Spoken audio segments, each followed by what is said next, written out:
And joining us now is Oregon Attorney General Dan Rayfield. Sir, thanks for being here. What's happening on the ground right now? Are you seeing any troops yet? No, not at the moment. I think what we have done is we filed a lawsuit yesterday to get in the courts and get in front of a judge as quickly as possible. Earlier this morning, we filed a temporary restraining order to pause the president's actions, really talking about why he has exceeded his authority and can't national or federalize the National Guard here in Oregon. Again, you got to remember, this is Oregon. You got to remember, this is America. We don't use the United States military in our cities. That's not something we do except under incredibly extreme circumstances. The president has called Portland a hotbed of insurrection. He says ICE facilities there are under siege by Antifa and others who he calls domestic terrorists. To be fair, there have been protests, sometimes violent, outside Portland ICE locations. How do you respond to those specific claims and justification for sending troops? I think we've got to ground ourselves in how our president gets his facts, and he does that through social media. He doesn't do that by picking up the phone and talking to real people on the ground. If you were to look in Portland over the last couple of weeks and you were to talk to the Portland police, you'd find that there is more activity around the nightlife of Portland than there is around the ICE facility. And obviously, federalizing the National Guard doesn't improve the way we think about how the president is determining facts. So this is just a reality check for the president. You got to do your homework. You got to look at what's really going on in a city before you start trying to make these bold statements and frankly misleading the American people and starting to normalize the use of our U.S. military in American cities. You filed your suit in advance of an actual deployment, which is different than we've seen in other places, whether it was D.C. or what we saw in Los Angeles. Why take that strategy and lay out the case for our viewers? Yeah, listen, you have a president that has started to attack our independent judiciary. He's attacked free press, and now you've seen the normalization of the United States military in American cities. We are not a third world country. We are America. It's happened in California, D.C. He's doing it in Memphis. He's talking about it in Illinois, and we received formal orders at 9:32 yesterday morning on Sunday. And it was my instruction at the Oregon Department of Justice that I wanted to be in court within 12 hours of a formal order. And we have amazing people that work at the Oregon Department of Justice, and we did it in less than 6 hours. And so that's why it's so darn important. We have to draw a line in the sand. This is America. We have the police, the Portland Police Department, amazing police department, is doing a wonderful job in keeping communities safe. We have the Oregon State Police, we have the Multnomah County Sheriff's Office, and we have an incredible district attorney in Multnomah County doing the work to keep the public safe. You don't need the U.S. military walking our streets in any country, in any city. That's not. All right, the city of Portland, the state of Oregon, suing the Trump administration to block deployment of hundreds of National Guard troops to Portland. The president says he's doing it to protect ICE facilities. With us now, CNN chief data analyst Harry. And the administration clearly thinks this is a winning issue for them as they keep on doing it and leaning in. What do the polls say? Yeah, this is fact check time. You know, the idea, we're going to be hawkish on crime, we're going to be hawkish on immigration. It's good for us. But in fact, not necessarily. What are we talking about here? All right, Trump deploying National Guards to cities in the United States of America. Look at this. Just 42% of Americans support that idea of sending troops into cities like Portland. What about the opposition? Look at this. It's the lion's share. 58% opposed, and we're talking about 64% of independents who are opposed. So if Donald Trump thinks that potentially sending in the National Guard into cities like Portland is a winning political issue, the polling says, you are wrong, Mr. President. The most analogous situation is what happened in Los Angeles, correct? What happened to the numbers there after the president did that then? Yeah, we've heard this music before, right? We've heard this song before. And what happened the last time that Trump sent National Guards into a western city? Well, take a look at the change in Trump's net approval. Overall, it dropped 4 points. How about on immigration, which of course those protests were about? Look at that.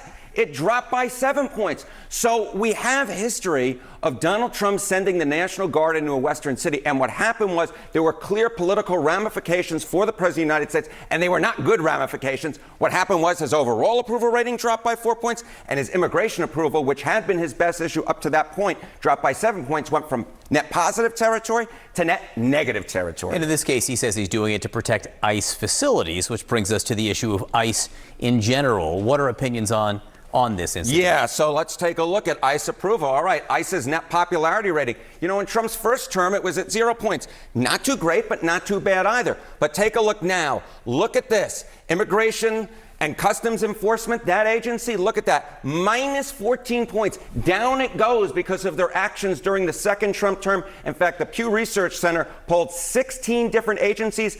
ICE's net popularity rating was 15th out of 16th. It was close to being the least popular of all. This bottom line is, John, the president may think this is a politically winning issue for him, but the numbers tell a very different story. It's, in fact, a political loser. Interesting. All right, Harry Ann, thank you very much. Thank you, my friend. Sarah. All right, joining me now is Congressman Brad Schneider, Democrat of Illinois. Thank you so much for being here. You just heard that polling.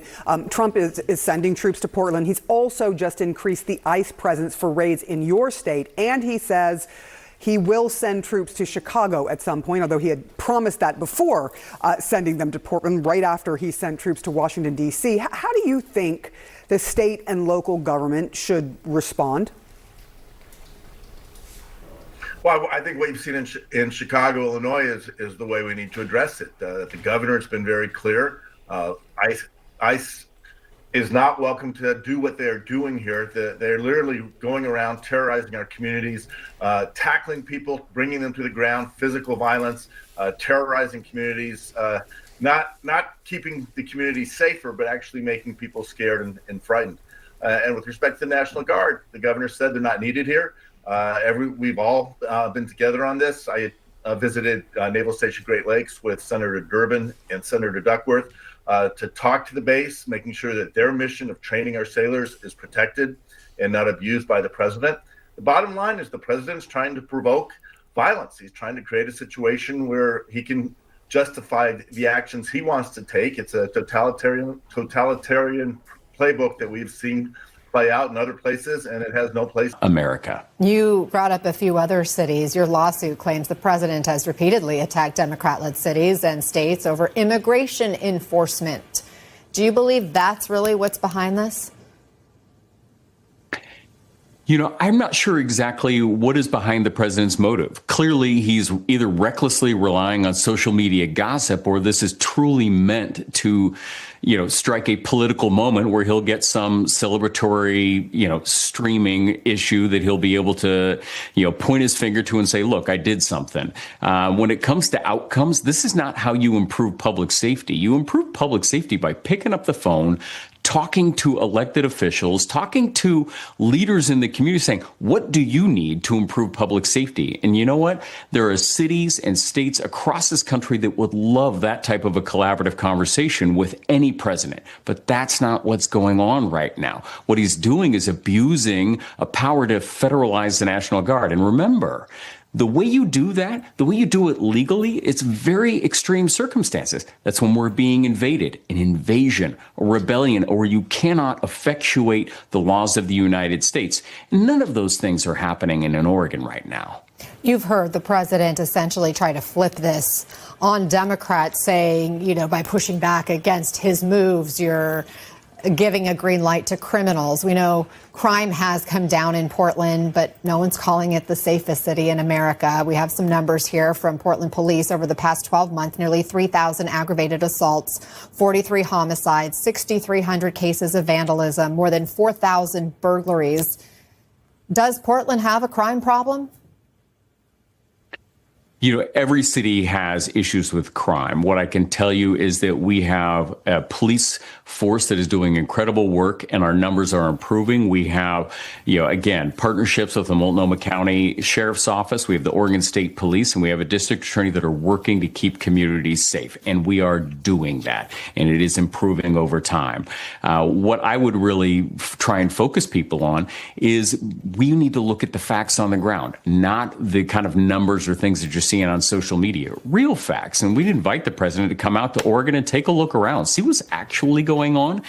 You're seeing a movement on social media right now in kind of this satire where regular Oregonians are posting videos about how peaceful Portland is on every day, and you're seeing politicians even do that as well. This is what we need to be talking about. This is a political exercise that the president is engaged in. It's not based in facts. Oregon Attorney General Dan Rayfield, thank you very much for taking the time with us, and I hope you'll come back as we continue to cover. What you're seeing right now is not leadership. It's Donald Trump dragging America into a crisis of his own making. He's threatening to use the U.S. military against its own citizens, not because, Portland is collapsing or anything, but because he wants to create the image of chaos and then present himself as the only one strong enough to stop it. That's political theater, not public safety. Understand the playbook here, right? Trump calls Portland a hotbed of insurrection, yet the facts on the ground show ordinary nightlife and manageable policing challenges. Local law enforcement has made it clear that they're perfectly capable of handling anything that comes up. But Trump doesn't care what police chiefs or district attorneys or mayors or anyone says. He cares about headlines, optics, and the power of fear. He's weaponizing the label of domestic terrorism to justify deploying troops against Americans. That's basically what that is. And consider the precedent that this sets. If a president can federalize the National Guard every time he wants to score political points and demonize and scare his enemies, then no city is safe from becoming a stage for his next stunt. Today it's Portland. Tomorrow it could be Chicago, New York, or Los Angeles, or Philadelphia, or any other big city, and then he'll work his way through. And the numbers don't lie. Polling shows that a majority of Americans, including independents, oppose sending the National Guard into U.S. cities. When Trump tried it before in Los Angeles, his approval ratings dropped. On immigration, which he believes is his strongest issue, his standing collapsed by 7 points. Voters know the difference between actually protecting communities and provoking conflict for no reason. Trump's gamble is a losing one in the long term, but he's also willing to take the country down with him. Just pay attention to his strategy. He's already attacked the judiciary, smeared the press, and now seeks to normalize military occupation of American neighborhoods. That's not strength, that's desperation at this point. A president who truly cared about crime would, pick up the phone, talk to governors, ask local leaders what resources they need, how can I help? Instead, Trump relies on social media gossip and conspiracy theories, then uses them to justify executive overreach. This is not normal. You should be alarmed. This is not a president acting out of necessity, always saving people. This is a president manufacturing an entire crisis to expand his control militarily. History shows us where this leads. Once soldiers are on the streets of American cities, the line between democracy and authoritarianism begins to blur a little too much. Trump is crossing that line, if he hasn't already a long time ago, and he's doing it willingly. The question is whether the country will stop him before it becomes the new normal.